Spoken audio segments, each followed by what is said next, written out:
시간에는 기독론 19번째 시간입니다. 야곱에게 나타난 성령 하나님의 궁극적인 목표와 성령 하나님의 사역이란 제목으로 함께 말씀의 은혜를 나누기를 원합니다. 우리가 성경을 볼 때 한 분 하나님으로 하나님을 보지 아니하고 삼위일체 하나님으로 본다지만 사실 삼신론적으로 보는 거예요. 네, 삼신론적으로 성경을 보는 가장 큰 병폐, 최악의 실수, 이게 뭔지를 제가 말씀을 드리려고 합니다. 네. 한 분 하나님을 몰랐을 때 놓치고 마는 결정적인 인간의 실수, 이게 있어요. 네. 그래서 저는 워낙 크게 보는, 깊이 보고 크게 보는, 저는 그런 스타일이에요.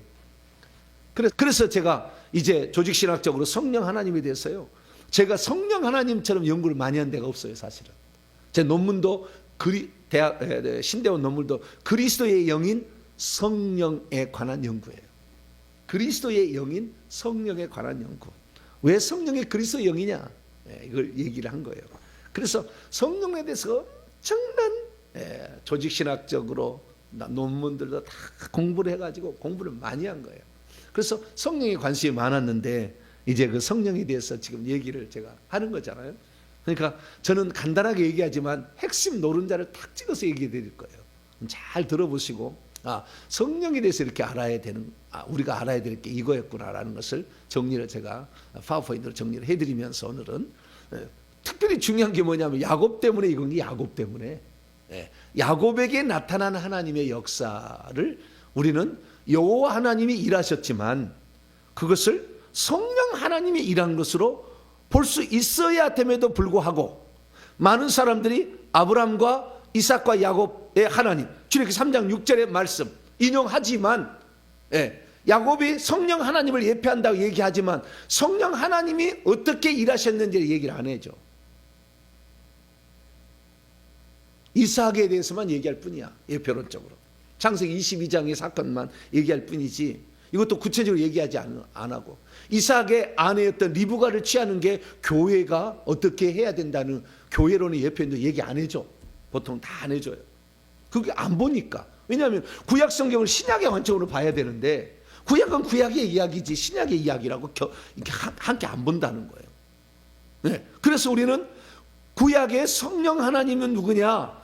성령 하나님은 바로, 성령 하나님은 야곱의 생애를 통해서도 나타났지만 야곱에게 역사했던 그 여호와 하나님이 성령 하나님이다, 이렇게 볼 수 있어야 된다는 거죠.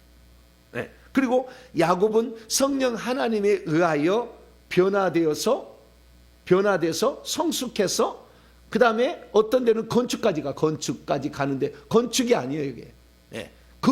건축도 틀린 게 아니에요. 건축도 맞는데 교회를 건축하는 것으로 하는데 교회의 건축은 이기는 자예요. 이기는 자를 산출하는 거라고. 이게 핵심이라고. 그래서 이 야곱의 생애를 찬찬히 보면은 이기는 자의, 창세기 32장이 터닝 포인트야. 28장이 시작돼서 하나님을 만나잖아요. 일종의 거듭남이라 한다면 32장에서 자아가 파쇄가 되면서, 야복강에서 자아가 파쇄되면서 영적 전쟁을 해가지고 두 무리의 군대를 통하여 하나님의 온전한 사람으로 자아가 파쇄되는 그 야복강의 기도와 또 한 무리의 군대는 보내서 에서의 그 악한 영을 쳐부수는 영적 전사로서 이기는 자가 되는 부분이 나오거든요. 그게 아주 터닝 포인트고 아주 중요한 것인데, 결국에 야곱의 생애는 이기는 자를 만드는 것이고 그 이기는 자의 꽃으로서 유다와 요셉이 나오는 거예요. 그런데 이것을 얘기를 해줘야 되는데 이것을 얘기해 주지 않아요. 그러니까 성령 하나님의 역사를 얘기하는 거 보게 되면 조직신학의 99%가 변화와 성숙으로 끝. 자아의 파쇄에 조금 더 들어간 거예요. 변화와 성숙, 인격적 성품의 변화. 갈라디아서 5장 22절 24절에 나와 있는 성령의 열매는 사랑과 희락과 화평, 오래 참은 자비 양성, 충성은 절제, 이 정도 얘기해서 우리 성품이 달라져서 그리스도를 닮도록 성령께서 우리를 치고 이렇게 해가지고 결국에 다듬어서 우리의 성품이 그리스도의 성품으로 달라지면 제자가 된다라는 식이에요. 귀신 쫓는 거 없어요. 이기는 자 없어. 교회라는 이 건축을 해야 되는 이 부분도 약해. 왜 그러느냐? 한 번 하나님으로 못 보니까 그러는 거예요. 쉽게 말해서 야곱에게 말씀하셨던 하나님이 구약에는 여호와로 나오지만 사실은 성령 하나님인 거예요. 예를 들어보죠. 자, 예수님이 인용을 하는 잘 보여요. 자, 마태복음 22장을 한번 열어봐요. 그걸 볼 수 있는 눈이 안 열리지니까 한 분 하나님 못 보니까 그냥 성령 하나님은 변화와 성숙 이렇게 딱 끝내버려. 우리가 변화돼서 그리스도의 성품을 닮아서 성숙해지면은 잘한 거다 이렇게 하는. 아니요, 이것은 이제 출발이에요. 이제 출발에 불과한 거예요. 그러니까 내가 이 정도에 가서 교회에 와서 이 정도 하면은 내가 잘한 거다 생각을. 우리는 죽을 때까지 그 목표를 제대로 완성하지 못하기 때문에 죽을 때까지 피나는 이런 삶을 살아야 되거든요, 사실. 목표가 틀리니까 그런 거예요. 자, 마태복음 22장.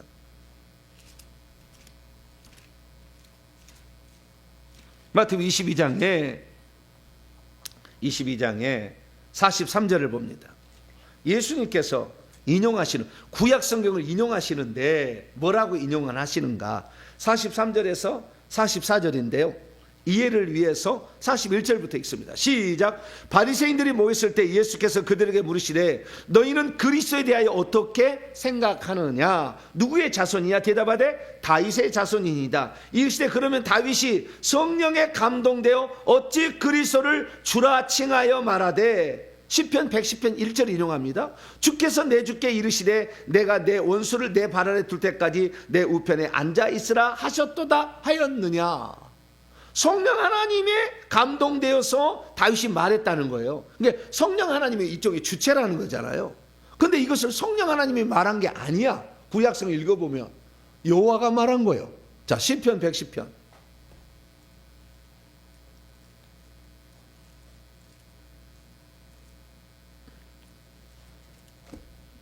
시편 110편. 여호와가 말했다고 딱 정의해놨어요. 1절. 성령이 말한 게 아니라고. 읽습니다. 시작. 여호와께서 내 주에게 말씀하시기를 내가 내 원수들로 내 발판이 되게 하기까지 너는 내 오른쪽에 앉아 있으라 하셨. 여호와께서 이렇게 얘기하잖아요. 여호와께서 말씀하신 것을 예수님은 성령에 감동되어 성령이 말한 것으로 이렇게 얘기를 하잖아요. 그렇죠? 그러니까 여호와 하나님의 말씀이 성령 하나님의 말씀이다 라고 얘기를 했잖아요. 그러면 예수님만 그랬느냐? 바울도 그래. 바울도. 자, 히브리서 3장. 히브리서는 바울이 쓴 거예요. 이제 곧 책이 나올 텐데 히브리서 강의 책을 사보세요. 자, 바른 히브리서 강의예요. 나중에 책 나오는 게. 자, 사도 바울 히브리서 3장 7절. 이게 성경을요, 적당히 본 사람은 보기가 어려워요. 이런 말을. 그런데 한문화 입장에서 봐야 돼. 구약을 그렇게 봐야만이 성경이 보이는 거예요. 자, 3장 7절입니다. 7절. 8절까지. 7절부터 8절까지. 7절부터. 바울이 하는 얘기예요. 자, 7절 8절 시작. 그러므로 성령이 이르신 바와 같이 말씀하신 바와 같이 오늘 너희가 그의 음성을 듣거든 광야에서 시험하던 날에 거역하던 같이 너희 마음을 완고하게 하지 말라. 거기서 너희 열조가 나를 시험하여 증언하고 40년 동안 나의 행사를 보한. 나는요 여호와 하나님이요. 구약 성경을 보게 되면. 그런데 여기서는 뭐가 말했다고 얘기하는 거예요? 성령이 말씀했다고 얘기를 하잖아. 왜? 한 분 하나님인데 한 분 하나님이라는 걸 바울이 아니까 여호와가 하나님이 말씀하신 것을 성령 하나님이 말씀하셨다고 한 분 하나님 입장으로 보는 거니까. 그러니까 구약에 여호와 하나님 말씀하셨지만 어떤 것은 예수 하나님이 말씀하신 것이고 어떤 것은 성령 하나님이 말씀하신 거죠. 삼위일체론적으로 본다면 보야 된다며. 그래서 구약서 억지로 우리의 형상을 따라를 거꾸로 삼위일체로 봐야 된다며 그렇게 얘기해놓고 엉뚱하게 천사를 갖다가 예수님 예표라고 얘기하는 이런 엉뚱한 해석을 하고 있는 게 현재 삼위일체 조직 신학존자들이 그렇게 하는 거예요. 그건 잘못된 거예요. 성령, 자, 어디를 인용했습니까? 시편 95편, 시편 95편 7절 이하잖아. 자, 시편 95편.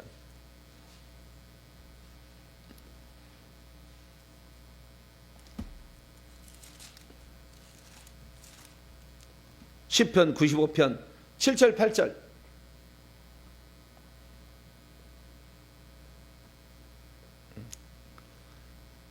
이해를 위해서 7절 8절 이해를 위해서 요걸 인용한 거예요.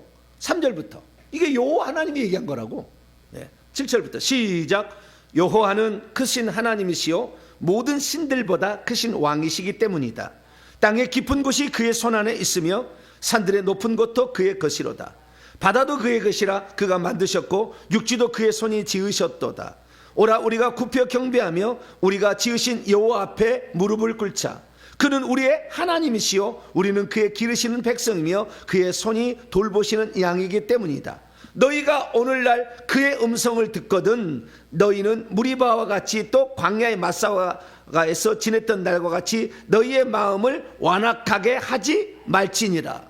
여호와 하나님이 말했다고 삼일체 하나님이 얘기를 하잖아요. 너희가 그의 음성을 듣거든.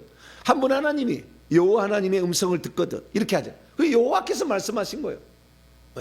여호와께서 말씀하신, 그러니까요 따로 구별할 게 없이 구약의 여호와 하나님 말씀하신 것은 곧 예수님이 말씀하신 거예요. 구별할 필요가 없어. 예수님이 말씀하신 것이고 지금은 성령 하나님이 말씀하신 것이다 이거지. 여러분 천지 창조를 우리가 삼일체론의 관점에서 본다면 골로새서 1장 16절에 의하여 아들 안에서 아들을 통하여 아들을 위하여 창조했다. 그렇게 수단과 방법과 목표로 그렇게 얘기하지 주체적으로 얘기 안 하잖아요. 주체적으로 얘기를 안 해. 하나님이 아들 안에서 아들을 통하여 아들을 위하여 수단과 방법과 그 다음에 목표를 이렇게 얘기를 하는 거예요. 그래서 약간의 피동적인 입장으로 아들을 얘기합니다. 신구 백성 다 들어보면. 그런데요 히브리서는요 예수님이 창조주라고 나와 아예 그렇게 얘기해버려요. 그러니까 구약의 창조주 하나님이 말씀하시고 했던 일을 예수님이 하셨다고 풀어버려요. 이게 히브리서예요. 히브리서가 보통 책이 아니라고. 자, 히브리서 1장. 히브리서 1장. 히브리서 1장. 10절로 12절인데요. 여기에 주님은요 창조주 하나님을 말해. 여호와 하나님을. 시편 102편 25절 이하에 나와 있는 여호와 하나님이 말한 걸 얘기하고 있어요. 근데 이게 누구에 대해서 설명을 하냐면 아들에 관하여 설명하는 부분에 나와요. 자, 8절부터입니다. 이해를 위해서 8절부터 12절까지 읽습니다. 시작. 아들에 관하여는 하나님이요 주의 보좌는 영영하며 주의 나라의 귀는 공평하니. 아들의 말하여 얘기하면서 이분이 하나님이라고 얘기를 하잖아요. 그 하나님이 보좌에 앉아 계시고 공평한 규를 갖고 있다. 이것은 구약의 여호와 하나님 얘기예요. 그런데 이것을 아들에 관하여는 아들이 이런 분이다. 하나님이다. 창조주 하나님이다. 이분이 보좌에 앉아 계신 분이다. 이렇게 바로 나가버려. 계속 나갑니다.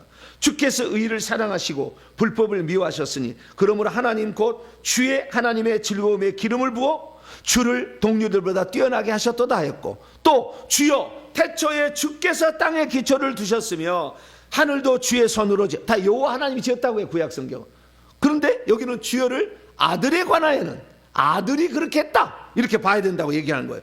그것들은 멸망할 것이나 오직 주는 영존할 것이요 그것들은 다 옷과 같이 낡아지리니 의복처럼 갈아입을 것이요 그것들은 옷같이 변할 것이나 주는 여전하여 연대가 다음이 없으리라 하였으나. 그래서요 이 칼빈은 주석을 쓸 때 여호와 하나님 예수님이라고 할 수밖에 없다 이 얘기를 이렇게 들어 설명을 하면서.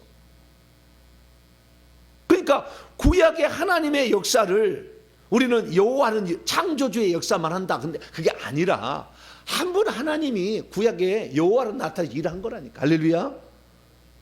예수님이 한 거랑 마찬가지죠. 그래서 그렇게 눈을 볼 수 있는 눈이 열려야 된다 이거죠. 그래서 우리가 그동안에 성령 하나님이 인간을 빚어가는, 예수님은 인간을 위해서 십자가에 죽으신 거잖아요. 십자가의 구속 사역을 완성한 거잖아요. 그래서 그것은 순종과 희생을 통하여 했다 이렇게 나오는 거잖아요. 그럼 성령은 뭐냐? 우리를 변화와 성숙시키신다 그렇게 얘기하잖아요. 변화 성숙시켜서 예수님을 닮은 자로 우리가 만들어지는 거다 이렇게 성령론은 결론을 내요. 그런데 창세기하고 요한계시록을 보라고. 창세기에서 야곱의 생애를 보면 성령 하나님이 일하셔서 사람을 만드는 것을, 혼적인 사람, 아예 인간적인 사람이 태어나가지고 거듭나서 나중에 이기는 자가 되어가지고 12아들을 축복해서 더 많은 자녀들을 산출하는 과정에, 그 중에서 왕노 한 자를 만들어내가는 이 과정에서 가장 중요한 야곱이 이스라엘로 바뀌잖아요. 그래서 오늘날 이스라엘이라도 부른 거잖아요. 이기는 자가 되어야 된다고 아예 새기려고 야곱의 이름을 바꾸잖아요. 그래서 이기는 자가 되어야 되는데, 성령은 어디를 읽어보더라도 성령 하나님의 목표가 이기는 자라 안 나와. 천번을 읽어보세요. 교직신학책 다. 구약은 분명히 시로 얘기를 했어. 구약은 분명히 시로 성령 하나님의 목표는 야곱과 같은 자를 만드는 거다. 그것은 이기는 자를 산출하는 거다. 이렇게 얘기를 하는데도 성령 하나님을 한 분 하나님으로 보지 못하니까 야곱의 생에서 성령 하나님을 찾아내기가 쉽지 않잖아요. 한 분 하나님을 안 보니까. 나중에 그 속에서도 성령 하나님, 예를 들어서 창세기 28장에 꿈을 꾼다. 성령 하나님 꿈을 꾸게 하잖아요. 그 다음에 여기 외삼촌 라반의 집에서 품삯을 다 변형해서 달라고 하니까 안 줄 것 같으니까 야곱이 아롱진 거, 검은 거, 뭐 점 있는 거 뭐 달라고 하잖아요. 환상으로 다 봐 이렇게. 직접 창세기 32장 여호와의 천사 영안이 열리잖아. 천사와 씨름하잖아. 보고 천사와 씨름하잖아. 그 다음에 창세기 49장 읽어보세요.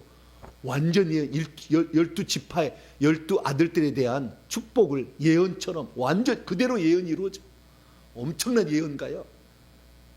어떤 선지자보다도 더 뛰어난 예언을 해버려.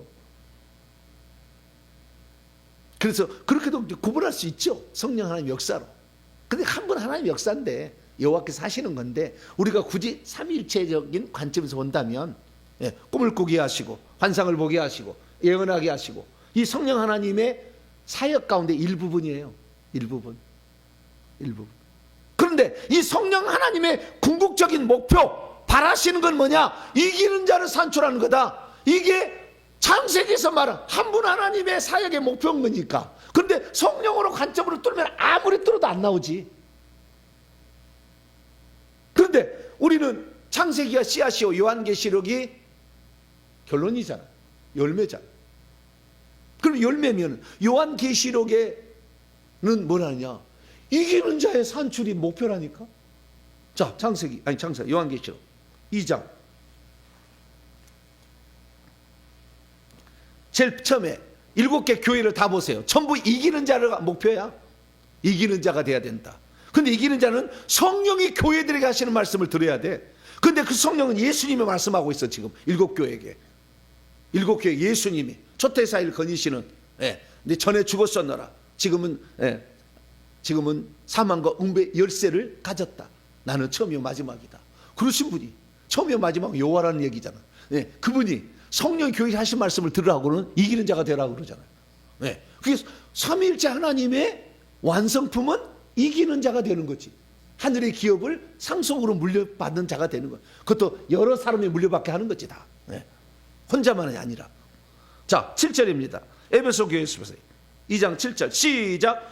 귀 있는 자는 성령이 교회들에게 하시는 말씀을, 이건 지금 말하신 분이 7별을 붙잡고 7 금초대 사이를 다니시는 인자 같으니 예수님이야. 부활하신 예수님이 말씀하시는데, 다시 7절 시작. 귀 있는 자는 성령이 교회들에게 하시는 말씀을 들을지어다. 이기는 그에게는 내가 하나님의 낙원에 있는 생명나무의 열매를 주어 먹. 생명나무 안에 생명나무의 열매를 성 안으로 들어가야 성밖에 없어. 새 예루살렘 성 안에 들어가서 낙원에 있는 생명나무를 먹어야 돼. 서머나 교회 11절 보니까 성령의 교회 들어가시면, 예수님이 지금 하신 얘기를 성령의 교회 하신 말씀으로 얘기하고 있는데 뭐요? 둘째 사망에, 저 지옥의 불못에 들어가면 안 돼. 성박도 아니고 불못도 안 돼. 절대 안 돼. 예, 여기 들어가면 안 돼. 둘째 사망의 해를 받지 않은 사람이 이기는 자다. 그 다음에 버가모 교회. 자, 17절 보니까 이기는 그에게는 내가 감추었던 만나를 줄 거야. 하늘의 양식입니다. 또 흰돌, 죄가 없다고 의인이라고 칭해 주는 거예요. 줄 터인데 그 돌 위에 새 이름을 기록한 것이 있나니 받는 자밖에는 그 이름을 알 자. 구약의 이름이 여호와고 신약의 새 이름이 예수예요. 예수의 이름이 기록되어 있다. 이걸 준다는 거예요. 네. 그래서 우리가 하늘의 양식을 먹고 우리는 완전한 칭의라고 받을 수 있는, 새 예루살렘 성 아니지. 그 다음에 두아디라 교회, 아주 여기 진짜가 나와. 두아디라 26절에서 28절. 이기는 자와 끝까지 내 일을 지키는 자는 만국을 다스리는 권세를 주리니 그가 철장을 가지고 그들을 다스려 성 밖에 있는 사람들을 철장으로 다스리는 거예요. 이기는 자들이 나중에.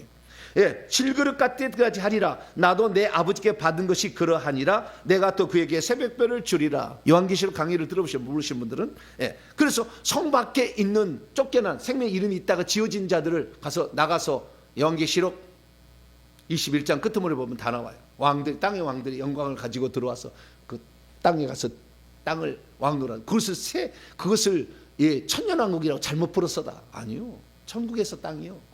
천국의 땅은 새 예루살렘 성 안에도 있고 성 밖에도 있어.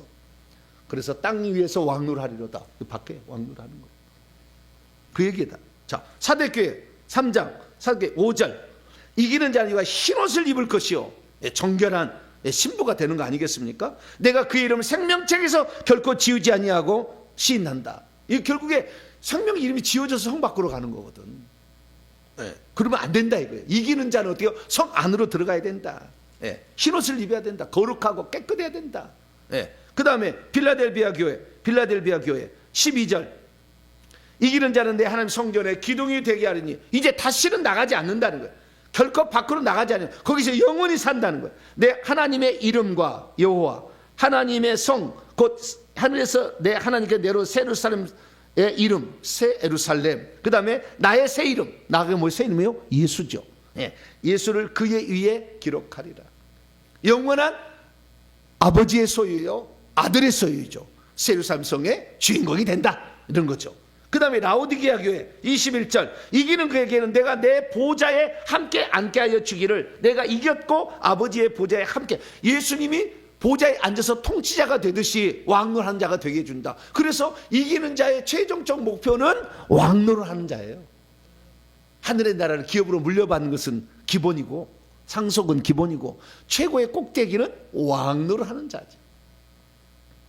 이것이 바로 창세기와 요한계시록의 삼일째 하나님, 특히 마지막 부분인 성령 하나님의 최종적인 목표는 우리를 이기는 자로 만드는 거예요. 그런데 성령론 1000번을 읽어보세요. 조직신학책 읽어보세요. 목표를 이기는 자라고 나오는지. 안 나와. 한 번 하나님을 볼 수 없었기 때문에 못 찾는 거예요. 절대. 왜? 성령의 은사가 뭐가 있나, 능력 주는가, 예언했나, 뭐 이것만 찾아보잖아. 네. 지혜를 줬나, 뭐 이런 것만 찾아보잖아. 안 나오지. 죽어도 한 번 하나님 볼 수 없으니까 절대 안 나오지. 그래서 우리가 정말 성경을 볼 때 전체적으로 볼 수 있어요. 할렐루야.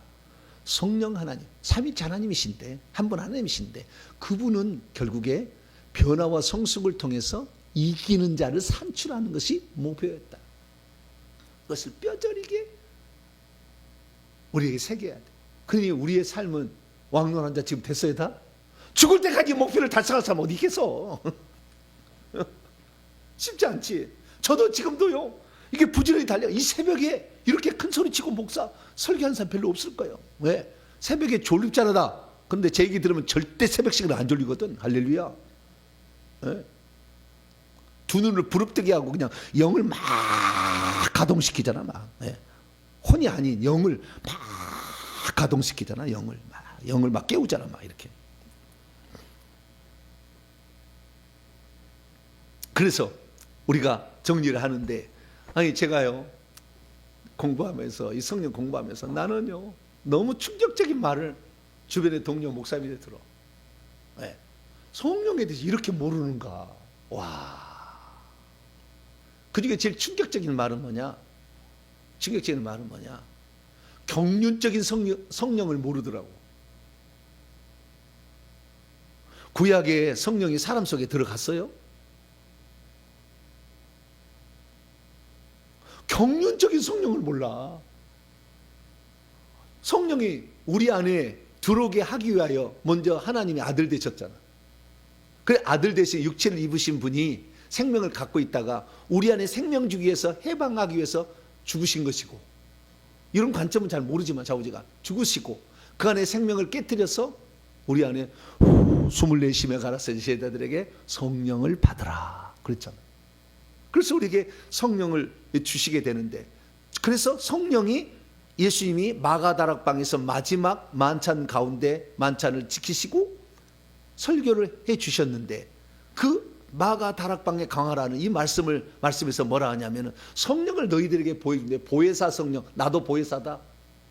요한일서 2장 1절에 나도 대언자, 그게 파라클레토스예요. 원문에 똑같아. 나도 파라클레토스인데 또 다른 은아더, 똑같은 건데 약간 다른 것 같아. 같은 종류의 다른 알로스의 파라클레토스를 너희에게 보낼 것이다. 그러면 그가 어떻게 된다? 자, 요한복음 14장 16절.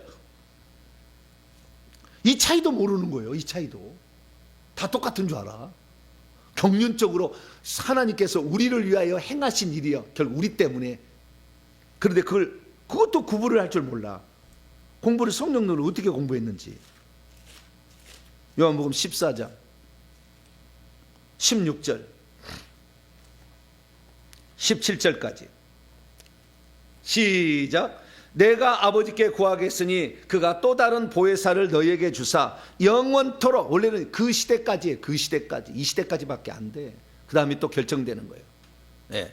영원토록 너희와 함께 있게 하리니 그는 진리의 영이라. 세상은 능히 그를 받지 못하나니 이는 그를 보지도 못하고 알지도 못함이라. 그러나 너희는 그분을 아나니 그분은 너희와 함께 거하시며 또 너희 속에 계시, 너희와 함께도, 옆에도 위에도 너희 함께도 있겠지만 너희 속에 들어오신다. 이게 새 언약이요. 성령을 너희 속에, 내 영을 너희 속에 집어넣어 준다. 예레미야서 다 약속한 그 새 언약의 약속이잖아요. 우리 속에 보내주신다. 우리 속에. 그래서 우리 속에 성령이 들어온 것은 언제예요? 오순절 성령 강림 때 최초예요. 그래서 구약에도 성령 하나님이 계셨어요, 안 계셨어요? 계셨지. 활동 안 해서 안 했어요? 했지. 창세기 1장 2절부터 나오잖아. 활동하시잖아. 창세기, 수면 위에 운행하시잖아. 하나님 창조, 빛이 있으라 하기 전에, 어두움, 공화가 있을 때 구약에 성령 하나님이 이미 활동하셨어. 그 다음에 그분도 존재하시고 활동하셨어. 활동하셨는데 그 활동이 예수님이 보내주겠다는 보혜사 성령이 어떤 차이가 있느냐를 몰라. 그때도 그래서요, 구약 시대도 성령 하나님이 활동을 하셨어요. 활동을 하시고 예언도 하게 하시고, 사울에게 위에 내려오니까 예언하잖아. 사울이 막 예언하죠. 그 다음에 이 온니엘이나 이런 그 삼손 사사에 들으니까 능력이 그 위에 내려오게, 능력이다. 낙의 턱표로 1000명을 막 죽이잖아. 그래서 이스라엘 민족을 잘 지도하잖아. 지도도 여기 나왔어. 특히 이제 누구냐, 기드온, 이거 보면 기드온에게 성령이 내려오시니 위에 계셨다는 말이 upon 힘이야. 그 위에 내려오시니까 막 이러잖아. 부살리가 올렙이 들으니까 지혜와 공교로운 것으로 그 성령이 주시는 지혜로 성막을 잘 짓잖아. 지도력도 나오고 예언도 나오고 능력도 나오고. 근데 나중에 선지자들은 예언하게 하지. 더 이제 완전한. 그래서 환상을 보게 돼. 에스겔 보면 이 성령이 들어가면 환상을 보잖아. 막 예언도 하잖아. 막 이렇게 많이 해요. 근데 이렇게 많이 하는데 구약 시대는 단 한 번 나오지 않는 신약만의 특징이 있어요. 성령. 구약에는 한 번도 없었다.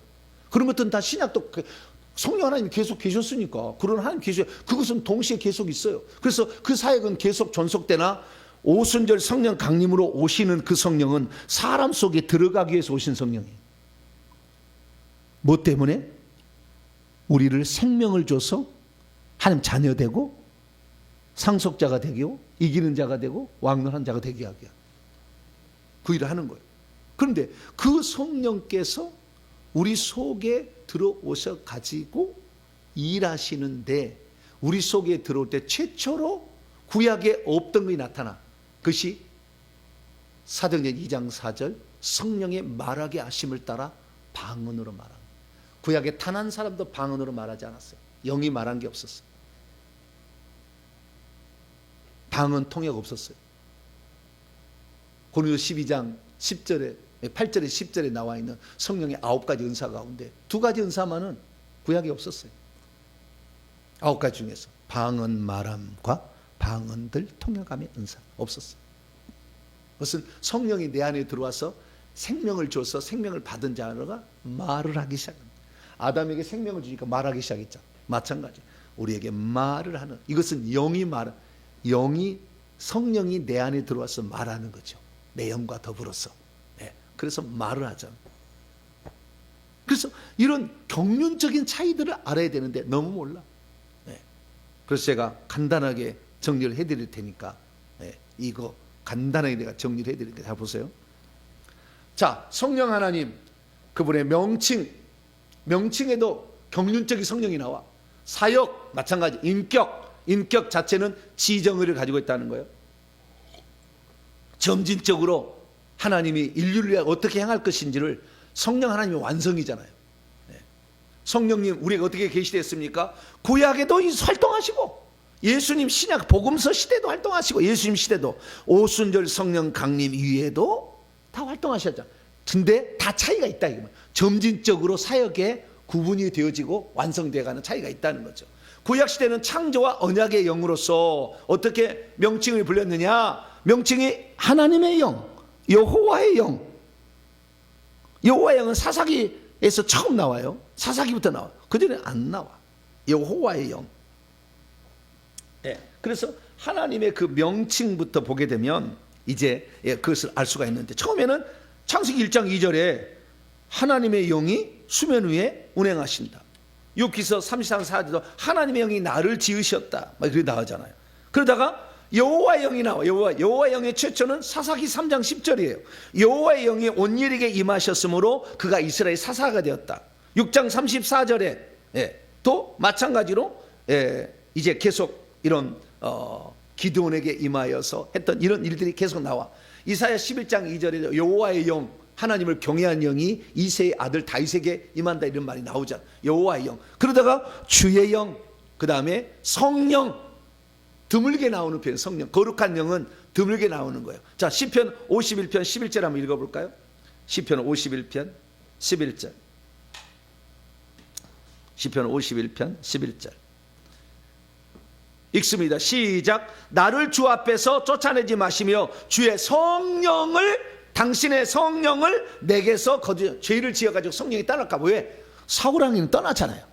구약의 성령의 역사는 위에 있다가 떠나가는 거예요. 그래서 사울왕이 내려왔다가 예언했는데 떠나가 버렸잖아. 그래서 그걸 걱정을 많이 했어. 그러나 신약 시대는 한 번 들어온 영령은 거의 안 떠나요. 그 시대까지 감게 하겠다 했죠. 대부분 안 떠나. 그래서요, 한 번 구원받으면 지옥 가게 돼요. 어려운 데인데도 사람들이 얼마나 많은 사람이 성 밖으로 하는지 몰라. 네. 자, 오순절 이후에 예수님 시대도 마찬가지로 하나님의 영이 예수님에게 내려와서 다 활동하잖아. 네. 성령이라는 표현이 예수님 시대는 엄청 많이 등장해요. 하나님의 영, 여호와 영은 없어. 여호와 이름은 이제 예수로 왔으니까. 네. 하나님의 영, 그 다음에 성령이라는 표현이 예수님 시대에 나오다. 그 다음에 오순절에 가면은 이제 그 예수님이 다시 신성만을 가지신 하나님 되셨잖아요. 그래서 그 성령을 이제는 예수님과 결합되어 이름이 나와. 그리스도의 영, 예수의 영, 아들의 영, 그 다음에 예수 그리스도의 영으로 나와. 구약에 단 한 번도 표현되지 않는 거예요. 왜? 경륜적으로 지금 하나님 일하시잖아요. 예수님이 한 분 하나님이니까 이제 그분의 이름과 그분의 직책을 따라서 이름이 붙여 성령 하나님을 명칭을 수여하는 거죠. 그러다가 보혜사, 또 다른 보혜사죠. 예수님도 보혜사고, another 클레토스를 얘기하는 거죠. 그래서 명칭도 이렇게 점점 올라가잖아요. 사역적으로 구분해 보면은 구약에는 위에만 내려와 있었어요. 특정한 사람에게 몇몇에게 하나님이 선택해서 일할 사람, 특히 왕, 제사장, 선지자에게, 사사에게, 그런 특정한 사람에게 어떤 임무를 수행하기에 그의 위에 예, 헬라어는 에피죠. 그의 위에 upon, 그의 위에 머물러 있다가 쓰시고 타락해버린 사울처럼 버려버려. 떠나버려. 그냥 떠나버려. 바로 떠나버려. 예, 그런 특징이 있었다는 거죠. 그래서 구약 시대의 성령의 역사는 사람들 위에 머물러 있었어요.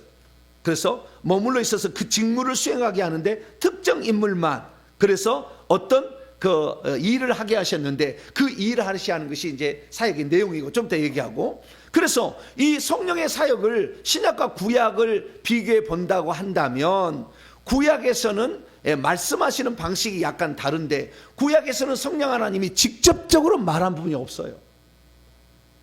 왜? 마찬가지예요. 구약 시대는 여호와 하나님이 아들 안에서 아들을 위하여 아들을 통하여 창조했듯이 성령을 통하여 말씀하시죠. 내가라는 말이 안 나와. 성령이 구약 시대. 내가, 예수님이 내가 그러잖아요. 나는 길이요 진리요 생명이다. 나는 부활이다. 내가라는 말이 나오잖아. 근데 내가라는 말이 안 나와. 성령이 한 번도 안 나와. 네, 다 성령의 감동으로 역사하는 거예요. 그러니까 약간 중간적, 피동적이었던 역할이죠. 그래서 구약은 여호와께서 다 말씀하시는 거예요. 근데 신약에 들어와서는요, 내가라는 말이 바로 나와버려요. 내가라. 자, 사도행전 13장. 왜? 이제 삼일체 하나님이 단독적으로 활동하는 그런 시대가 됐으니까.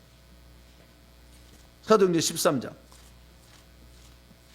바나바와 사울을 따로 세워서 전도자로 파송할 때 선교여행을 해라. 1차, 2차, 3차 선교여행 가잖아요. 그때 누가 얘기했냐면요, 성령이 얘기하는데 내가라고 해버려.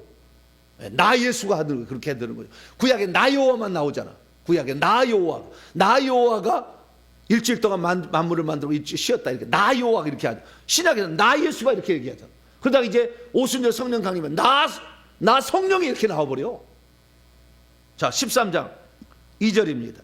2절 시작. 주를 섬겨 금식할 때 성령이 이르시되 내가 불러시키는 일을 위하여 바나바와 바울을 따로 세우라. 내가 불러시키는 일을 위하여 내가라고 1인칭 단수가 나와. 직접 명령을 한다 그 말. 직접 명령. 그래서 신약시대에 들어와서 이제 오순절 성령 강림부터는 성령 하나님의 단독적 사역도 이제 가능해졌어요. 그래서 우리는 삼위체 하나님을 믿는 거예요. 그런데 이 신약에 들어와서 구약에는 위에 계셨잖아요. 그러다가 요한복음 14장 16, 17절에 우리 속에 계시겠습니다. 우리 속에 들어와서 하시는 일이 예전에 위에만 있다가 능력적 사역만 했다가 예언적 사역, 우리 속에 들어와서 하는 거예요. 내주하시는 사역이죠. 내주하시는 사역. 우리 속에 들어와셔서 내주하시는 뭐냐? 기본이 거듭남이에요. 거듭남. 요한복음 3장 5절에 불과 성령으로 성령이 들어와서 거듭나자. 그래서 생명을 주는 거죠. 거듭남은 생명 분배를 말하는 거예요. 그래서 거듭남을 시작하고 이렇게 해서 계속해서 이제 일에 나가시는 거예요. 그래서 이 우리 속에 들어오시는 놀라운 사역을 하게 되는데 첫 번째 거듭남을 시작해서 인치시고 보증하시고 내 아들이다. 하나님 아들이다. 인치시고 보증하시고 그 다음에 가르치시고 진리 가운데로 인도하시고 예수님이 누군지를 요한복음 14장 26절 가르치시고 그 다음에 갈라디아서 5장에 나오는 것처럼 우리 성품을 예수님의 성품 온유와 겸손으로 기본적인 성품에다가 7개를 더해서 9개 성품의 변화를 이끌어 가시는데 성령 하나님의 사역을 여기 이렇게 이게 기존 신학입니다. 구원과 성화의 완성 끝. 이기는 자가 나와야 안 나와요? 이게 맹점이에요. 삼일체 하나님을 한 번 하나님을 보지 못하는 맹점이에요. 성령 하나님은 우리를 예수님이 이루는 구속사역을 유욕해 한다. 끝. 성품의 변화. 제자 훈련, 성품의 변화. 그리스도를 닮은 자, 이걸 만드는 거다. 아니요. 이기는 자, 귀신하고 싸우는 이긴 자 만들어야지. 적과 꿀이 가나안 땅을 어떻게 들어갔는데 여호수아처럼 전쟁에서 그 땅을 기업으로 물려받는데 우리가 이기는 자로 기업을 물려받으려면 영적 전쟁을 해야지. 예표로 다 나오잖아요. 그래서 구약 시대는 구약 위에 내려오셔서 여러 가지 사역을 하게 하셨는데 능력을 보였죠. 능력. 똑같이 사도행전 1장 8절에도 너희 위에 성령이 내려오시면 능력을 받고 삼손도 능력을 받았잖아요. 그 능력 받고 항하잖아요. 그 다음에 은사들을 많은 계승합니다.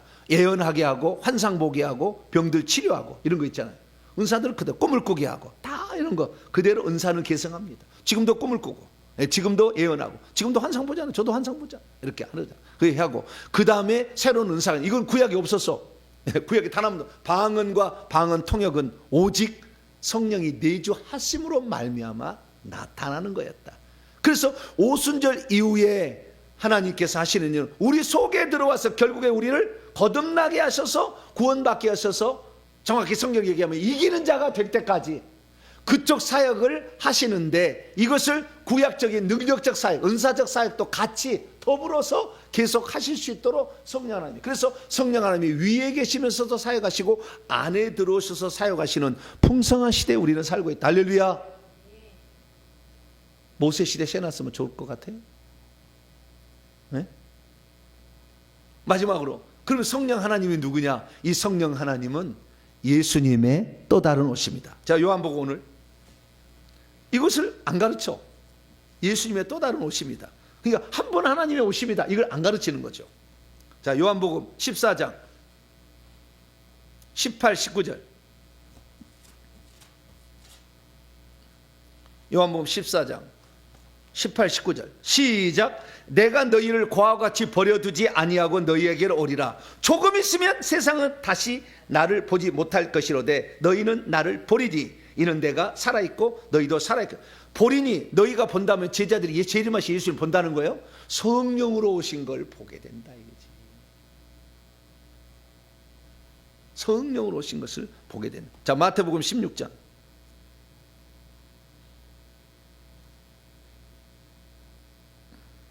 마태복음 16장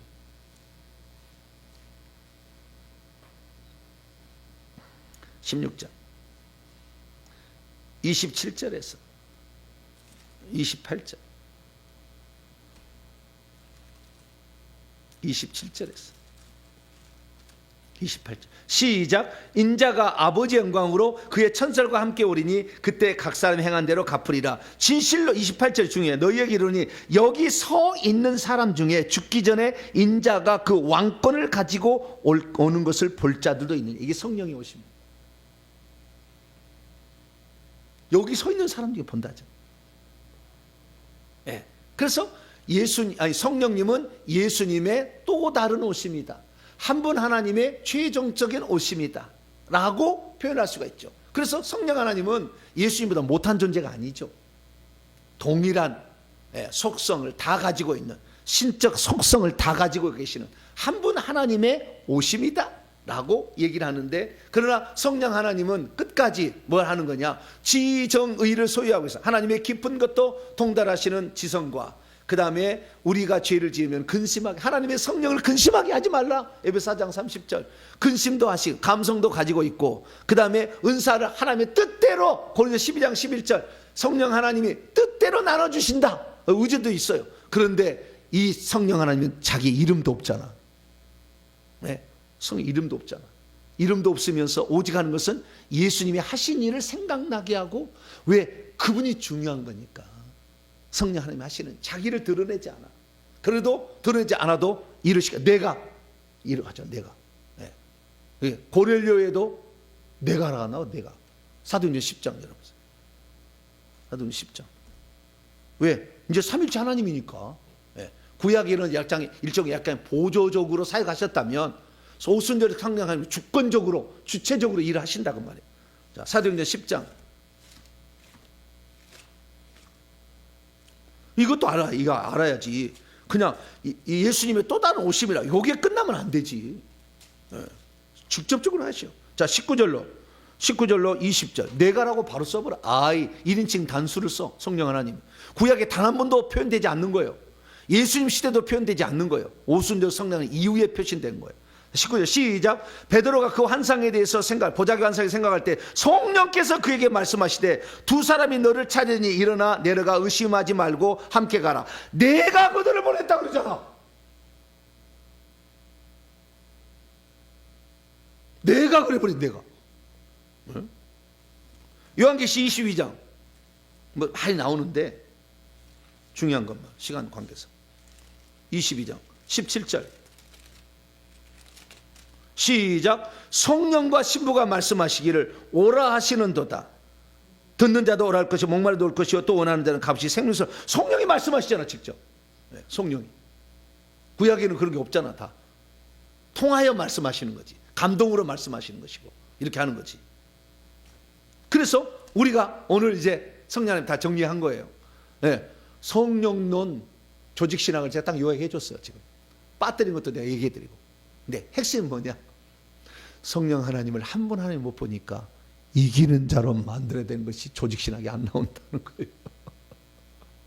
가장 중요한 것을 이기는 자를 산출한다는 하나님의 경륜을 공부를 해야 돼. 공부를 해야 돼. 책으로 공부를 해야 돼. 공부를 해야지. 이 이기는 자 귀신 쫓아내야 되는 거예요.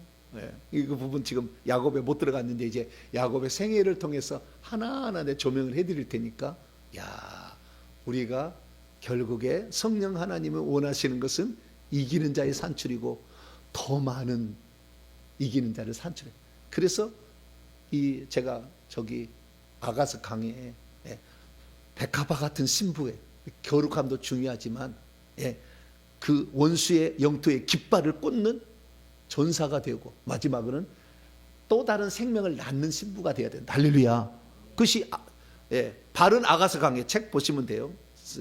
서점에 찾으면 바른 아가서 강해 정보배 목사 찾으면 나옵니다. 그렇게 얘기를 해드리는 거예요. 그래서 우리가 야 하나님의 경륜으로 아가서들을 봐야 풍성히 보는 거지. 경륜을 모르면 둘이 연애 이야기했나? 침대로 가자 막 동산으로 가자 그러면 여기 은밀한 건가? 이렇게 어리석게 생각해버린다 그 말이에요. 그래서 우리가 성경을 제대로 볼 때 한 분 하나님이 모든 것을 행하고 계시는데 특별히 성령 하나님은 마지막 시대에 와서 독특한 그분만 하시는 일은 은사를 주는 거다. 은사 중에서도 방언과 방언 통역은 구약에는 없었다. 얼마나 귀중한지. 오늘 저녁에 방언 세미나를 하게 되는데 그때도 다 들어보시고 또 여기에 풍성함을 누리시길 바랍니다. 기도하겠습니다. 자비로우신 아버지 하나님, 한 번 하나님이 일하신 것을 모르고 구분하다 보니 가장 중요한 창세기 요한계시록의 야곱의 생애 교회들에게 하시는 말씀을 놓쳐버렸습니다. 우리는 이기는 자가 되어야 될 줄 믿습니다. 변화와 성숙은 예수님을 닮은 자, 틀린 건 아니지만 그러나 우리 자신이 이기는 자가 돼서 왕노하는 것이오니 주여 그것을 알고 부지런히 회개하고 기도하고 전투 방언하고 귀신 쫓고 말씀 공부하고 그래서 그런 자가 되게 도와 주시옵소서. 우리 주 예수 그리스도의 이름으로 기도하옵나이다.